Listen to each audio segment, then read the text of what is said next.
بسم اللہ الرحمن الرحیم۔ آج کا یہ سوال ہے کہ عید میلاد النبی منانے اور اس دن کی مناسبت سے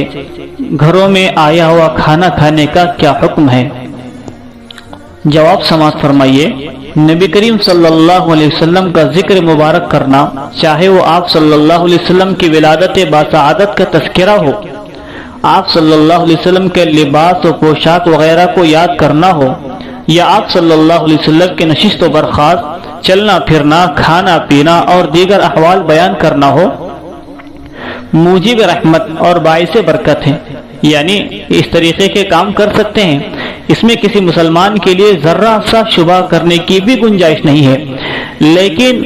مروجہ یوم ولادت رسول صلی اللہ علیہ وسلم کو مخصوص طریقے سے بطور عید منانا صحابہ کرام رضوان اللہ علیہم اجمعین، تابعین اور تبع تابعین کے دور میں موجود